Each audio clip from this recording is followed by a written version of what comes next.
Welcome back to the Musical Connections podcast. I'm your host, Zach Snow, and joining me now on Next to Connect, this artist is based in Toronto, Ontario, but his roots lie deep here in Newfoundland and Labrador.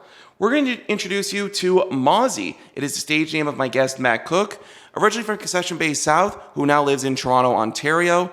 He released his album Longview a few months ago, and he joins me now here in the studio to talk all about it. Mawz, how are you doing, brother? I'm great. Thanks for having me, Zach. And thank you so much for coming on. Welcome home. Thank you. Glad to be here. So how does it feel to be back home? Oh, it's pretty awesome. I mean, I missed the ocean all the time. I missed all the people and the connections I have out here. So it's been really great to come back and hang with family and see some of my old friends and bandmates and stuff. It's been just an awesome trip so far. Even with the first week of rain, still a great trip. Oh, yes, absolutely. Yeah. There's one thing that is common with the Maritimes. It rains a lot. Yeah. We got some rain going, but we also managed to get in some good hikes and get down by the water, so it's been Oh, awesome. yeah. You've been up the tops of Bluff a couple of times, I would imagine. Yeah, as a kid, I went up there a lot. This trip, I did Blackhead to Cape Spear, Balleen to Portugal Cove, and I was out in Pooch Cove just now with my friend Greg. Awesome. Doing some hikes out there. And Greg, I believe you're referring to Greg Bruce, who played in the Baytown Connection, which you played in during the 2010s before you came up with the Mawzy moniker. Yeah, that's right. My first kind of project here in Newfoundland was Baytown, and Greg Bruce is a part of that. Jimmy Lee Wright, Mike Dinn on drums for a while, and Jason Howard played drums in there as well. But me and Greg, I'm still friends with all those guys, and just visiting with Greg out in Pooch Cove. Awesome to reconnect with him for sure. Absolutely. Now, of course, I know who you are. I featured a lot of your tunes on newfound releases from your debut album, Longview, under the Mawzy project.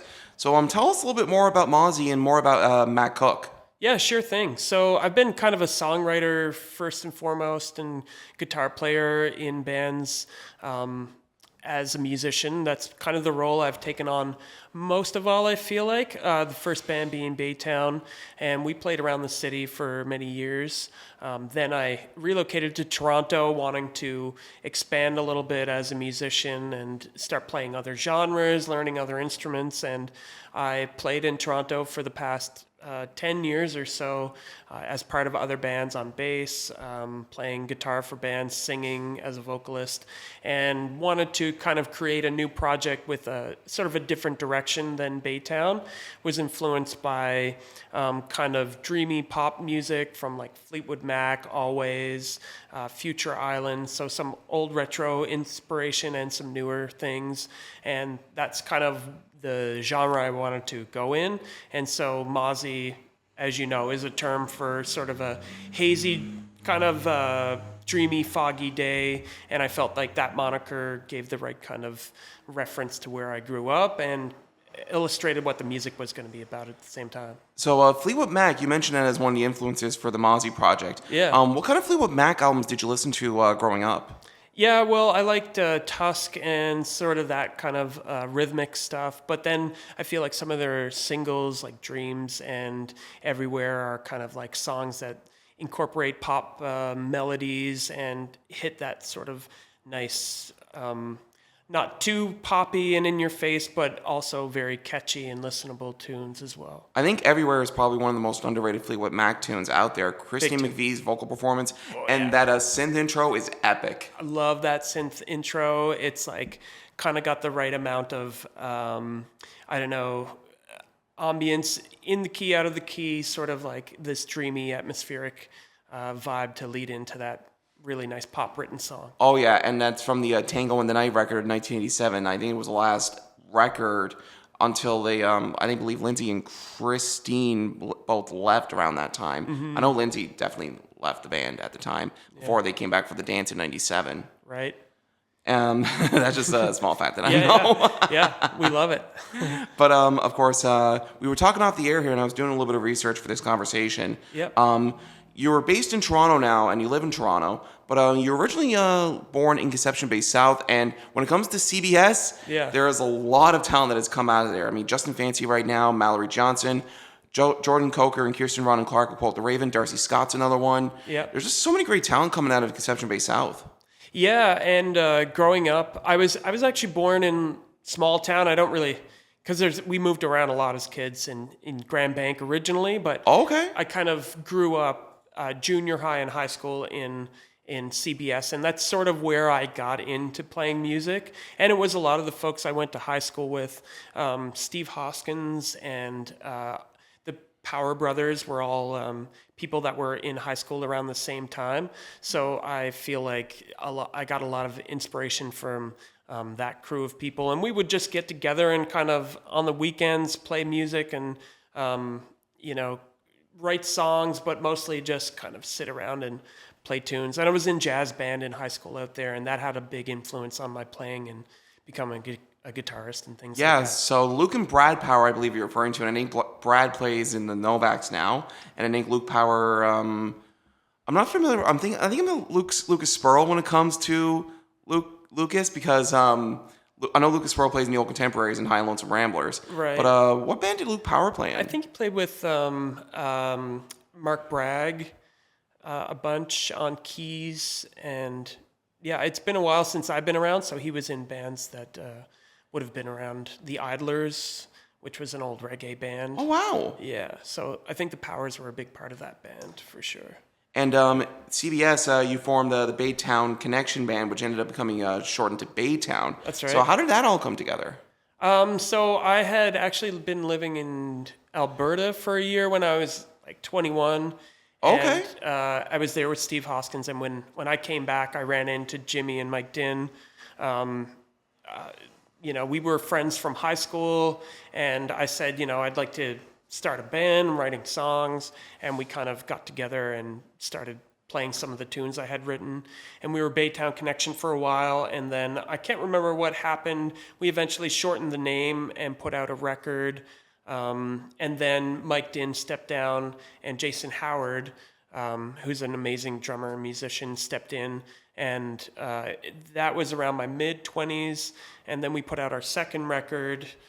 We did some Eastern Canada tours, and I felt like our popularity I moved to Toronto around the same time, but was still playing shows with Baytown and coming back. And that's when our popularity kind of peaked. And at the same time, I was sort of transitioning to living in Toronto. So we never did officially break up, but we all just kind of like went our separate ways, and we're all still really good friends. Well, that's good to hear because some bands sometimes just break up and then never really speak to each other again. Yeah. But it's a good thing that you guys have maintained that friendship and that bond that you've had when you played in Baytown, and now you've gone all your separate ways, and now you've been succeeding with this new Mawzy project. Thank you very much. Yeah, that's a lot of fun to go in a new direction and write new songs, and I love to create, so I'm always going to be writing for one project or another. So why move to Toronto? Because you said before that you wanted to, expand your sound and, expand your creativity as a musician. Tell me a bit more about why you wanted to move to Ontario. Yeah, great question. I think, as talking about non-musical reasons, as a kid, I was a skateboarder, and I like thought about California a lot, and I wanted to go somewhere where it was sunny all the time. And Toronto's very sunny, very hot, and I kind of went for the weather for one reason. Another reason was I felt like in St. John's I was kind of like the front man of Baytown, but not known as like a musician who would play as like a side musician in other projects. And I wanted to go to Toronto to kind of start fresh and see what I could do as a musician, learning different roles in a band. And that's what I did there. Was I got in with some friends like Jerry Leger and some folks that play on the east end of Toronto, and a lot of pickup bands, the Delphis, and sitting in on bass where we'd have minimal rehearsals, getting to know a lot of songs, being able to come in and developing your ear and your kind of on the fly ability to sit in with a band, playing guitar, mandolin, and bass. And that really developed my skills as a stage performer, and had a lot of fun. So it was kind of the opportunity to do a lot of different things like that. Do you find it's easier to break into a music scene like Toronto's? Because in St. John's, there's an array of bands here now, but Toronto, you can count the population of Toronto compared to St. John's. I think it's like 10 or 20 times the population that we have here. So is it easier or is it harder to break into a music scene like Toronto? Well, I mean, I don't really have a ton to compare it to because I only know the two really. And in Toronto, it did take a bit of time to sort of like find my people there in my community, but I do find it's like a really awesome music community there. Just like here, people are supportive, and there's a lot more going on there. So, just in terms of pure population, there's like a lot of different, any niche you can think of in music, people are playing that there, and there's whole scenes of music that you haven't, people you don't know. So you could go to a show one night and not see anybody you recognize, or you could go to the Cameron House and see all the people that you play with on a regular. So I find it's a great community there. Just like here, I walk down the street and see lots of people I used to play with, and played at the Peter Easton the other night, and it was an awesome community of Yeah, but Len folks. O'Neill. No, so on Friday night. Oh, yes, it was the Memories Maximus, Jake and Pam, and Softwater. Yes, that's right. That's yeah. one. I was thinking about something else. Yeah, no, me and Len played some shows earlier in the year together in Toronto and Montreal. So yeah, we've been in contact. I love Len's songwriting, and I think it's a good mix of. We played a couple of solo shows, or I played a band show, and he was featured as a solo artist, and then we did solo shows in Montreal together. Yeah, Len's really, coming to his own. He has a great new album called Out of View, which I featured on Newfound releases in the past. And he also has the band called Brookfield Line with Kurt Harding and a couple of other great people there that I featured on the podcast as well. And Len himself, I want to get him alone on the podcast to talk about that new record as well. Yeah. And how was that show back on the 5th of July with the Memories Maximus crowd and Luke Berry? Yeah, that was really awesome. It was so great to hear Jake and Pam play in that kind of arrangement. Really beautiful songs and intricate harmonies. And the Softwater, that's like really the kind of music I listen to a lot. Like, when I'm putting on records, it's kind of jangly indie pop, well-written songs, kind of like really does the genre, really well. All the songs are very cohesive and the playing's awesome. And I felt like the band I had put together, so Josh Borden, Matt Hender, and Nick Coltis-Clark, those guys are such pros, so I had a lot of fun playing with them as well. Oh, yeah, all three of them are talented, too. You had a great band. Yeah, we just had like the one rehearsal, and those guys came in, knew the songs, start to finish. They were real pros, so it was a super fun night. I hadn't played the Peter Easton before. I'd seen a couple shows there. Never? No, never played there. It wasn't really like a big music venue when I was playing here at that time. I think it was kind of after I left when people started doing the indie shows there. I know it's been a place for sessions, like Saturday sessions for a long time. Yeah, Kelly Russell sessions have been there a couple times. Yeah. But I don't recall there being a lot of like indie bands playing there when I was here. So it was really cool to see that, and I was excited to get back and play that room. And it's an awesome, like, small, intimate room. Really fun night on Thursday. Or Friday, July 5th, yeah. Well, yeah, Friday, July the 5th. I believe we're recording this on Wednesday, the 10th of July. So yeah. This is when I'm recording this. But what's your favorite place in Newfoundland and Labrador to play? Oh, I've done a lot of gigs at the Ship and the Rock House, and I would say probably the Ship is my favorite place to play. I like them both. Something really intimate and the right size venue at the Ship. Yeah, that would be my favorite. Although I've had really great shows at the Black Sheep or the Fat Cat, and yeah, there's lots of great venues here. Oh yeah, the Rock House. They're like really rocking shows, and the second floor upstairs has air conditioning. Yeah. I remember a few years ago, Nick Earl had his album released for No More Hiding. Yeah. It was a sauna down there. On the bottom floor. But when we got up to the second floor, air conditioning, mini split was there. It was heaven. Yeah, and it's nice having that kind of like nice area to go up and hang out, and then go down into the busyness of the bar when there's a big show happening. You can kind of go back and forth. So shout out to Tony Murray for running those two awesome venues. Yeah, I believe Tony doesn't run the Rock House anymore. He does do bookings for the Ship though. Right. And he also I've been out of the scene in a while. Yeah, I'm learning. But I think Pat Janes does the bookings for the Rock House now. Okay, yeah. And Tony Murray does the bookings for the Ship. Amazing. But everyone here, like in Newfoundland and Labrador, plays a big part, helping, develop and cultivate this music scene into, Yeah. what I feel is probably the most consistent it's ever been. Yeah, there's some really awesome bands coming out of here, and I'm always paying attention and always seeing the artists that are coming through Toronto, and seems like there's some really great music coming out. Kelly McMichael and Nico Paulo, and yeah, there's just and all the other kind of younger bands, like seeing Softwater on the weekend, and there's a lot of cool bands going on right now. So, what other bands in Newfoundland and Labrador do you have your eyes on that you could potentially want to play for a show in the future? Like, what Newfoundland bands do you have your eyes on? Yeah, I think like a lot of those bands I had just mentioned. I know soap operas here; they're very cool, and I've gotten lucky enough to play shows with a lot of the people that I've been watching, and like Len and Jake and Pam. Like I like Jake Nichols' stuff is really cool too. So. Yeah, and he's crafted albums for John Moran and Kelly McMichael as well.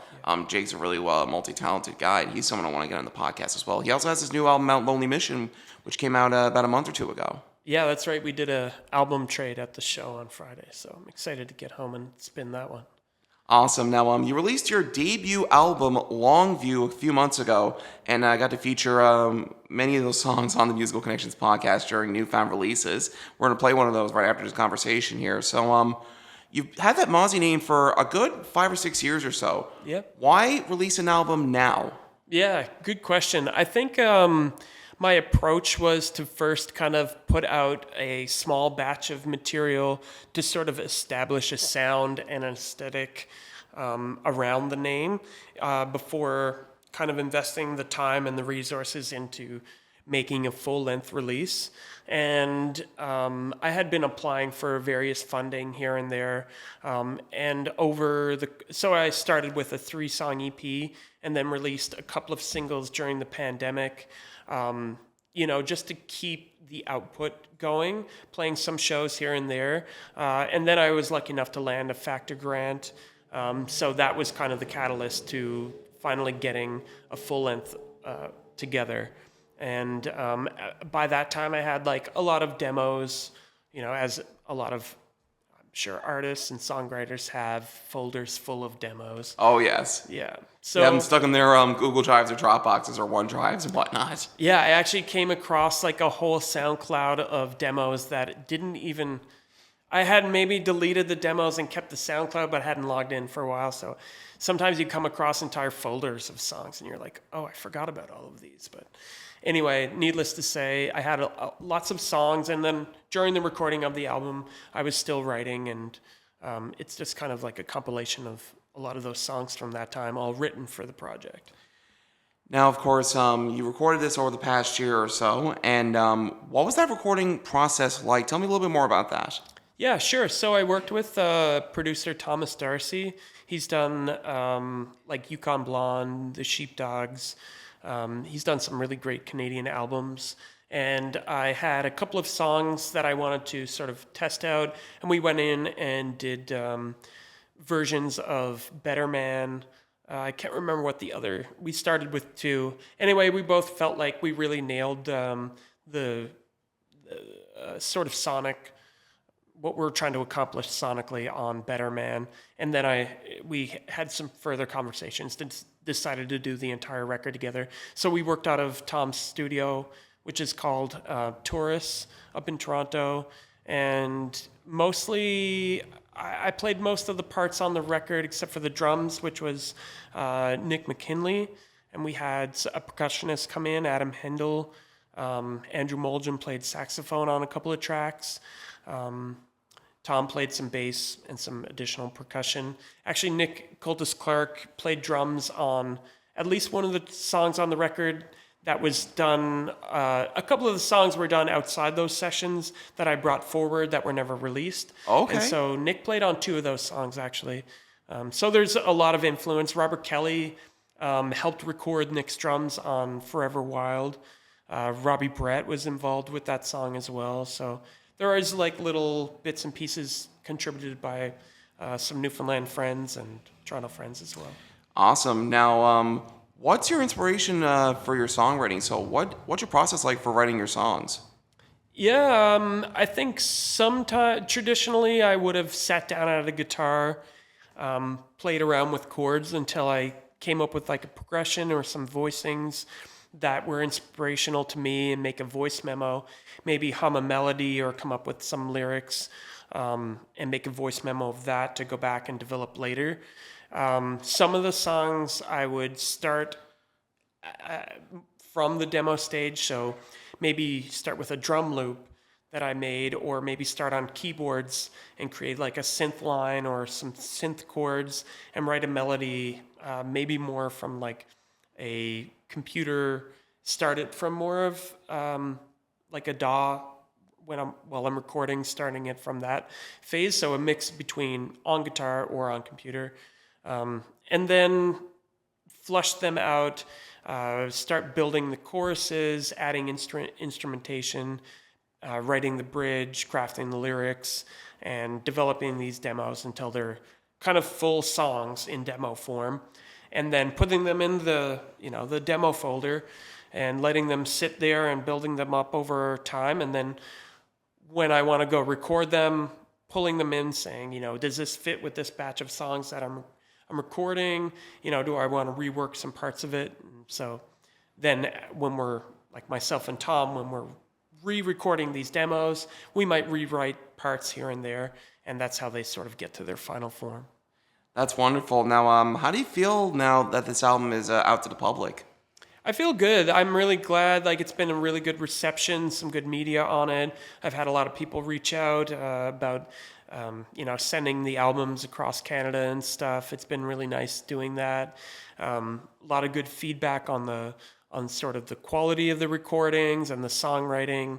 And it's been something, I've been working on a lot of these songs for years and years, or they've been written for years and sitting around for an amount of time. And it's good to have that body of work sort of out, and, it's sort of finished. Those songs are something that I can look back on and say, this is where I'm at, or this was where I was at that point in time. And now I'm excited to write new songs and be involved with other projects and continue like creating and using what I've learned from that experience to move and grow as an artist. Yeah, absolutely. And it's a great album, Longview, which is your debut record. Fantastic record. I feature one of the songs, Where I'm From. That song, I want to talk a bit more about that, because that song talks about your home. Yeah, that's right. That's one that I had written a really long time ago. Maybe played it with Nick when I was first putting the initial EP together, or around that time. And it had a different format at that, more guitar-driven. And it's just a pretty simple chord progression for the verses with a lifted chorus. And the inspiration was kind of me spending time traveling back to Newfoundland to play with Baytown, and going back to Toronto, and, sort of that draw to be back here and desire to spend time out here, but also having the kind of excitement and the other double life of living in Toronto, and trying to balance those two lifestyles. And that song was kind of written out of that experience. I think that's one of my favorites on the record too, because it really is like, a personal story of like, even though you are based now in Toronto and you live there, like there's no place like home. Yeah, of course. I love it out here, and it's been a really awesome and inspiring trip this time around, hanging out and being close with my family. We went through some family things in the past year or so, and I think it's brought us a lot closer together, and being able to reconnect with artists and musicians that I grew up with, and then meet new artists. I hadn't met Jake before last week, and meeting Jay and the rest of the Softwater band, and getting to put off a show with Luke. I feel like every time I come home, I'm running into different artists who I've either met in the past and haven't chatted with for a while, or people that are new friends. And it's really great to like still feel like I'm kind of part of the community here. And I'll always love it here. I love coming back here, and who knows, like maybe spending more time here. I had this conversation with Greg, but as an artist, it's hard to see what lies ahead. In 2 years, 5 years, you never know what's going to happen. And being based here or there, it's a little more of a transient lifestyle, which it can be bittersweet, but also that's what keeps it exciting. So. Absolutely.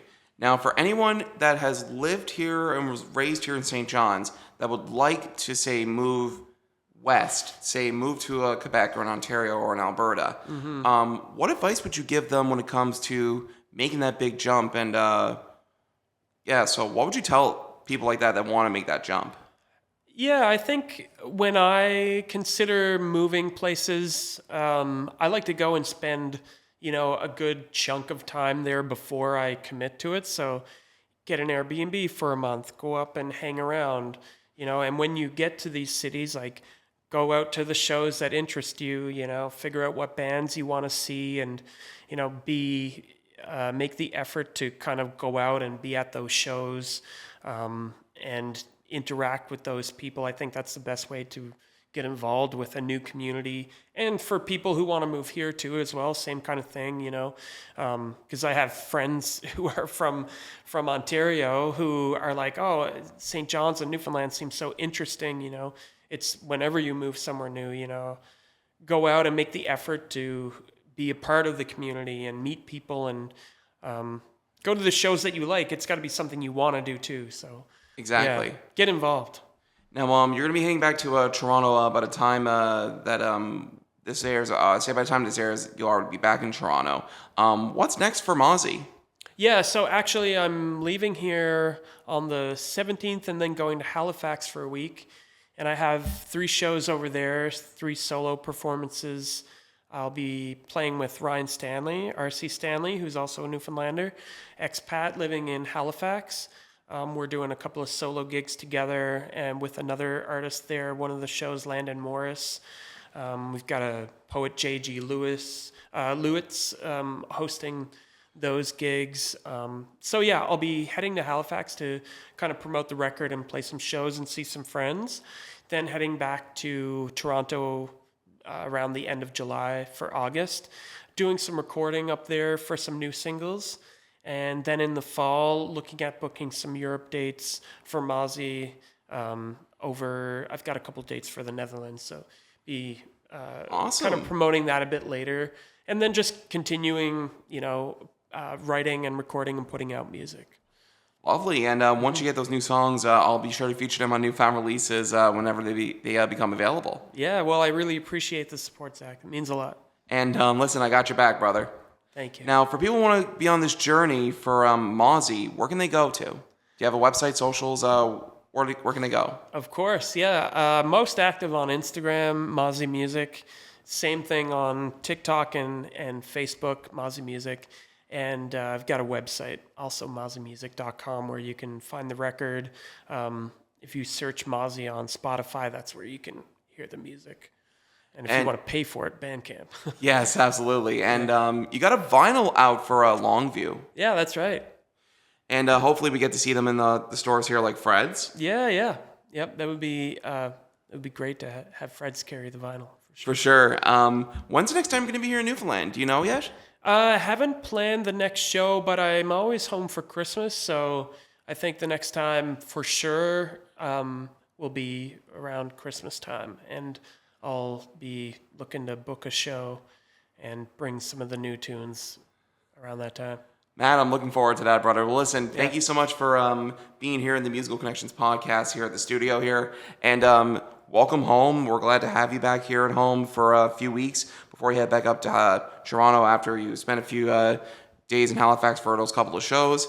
And I'm looking forward to seeing what you got coming up next to follow up Longview. So Matt Cooke, otherwise known as Mawzy, thank you so much for joining me on Next to Connect. You have a wonderful day, and congratulations on all your success, and I'm looking forward on what's to come. Thank you so much, Zach. It's a pleasure to be here with you, and appreciate all the support, truly.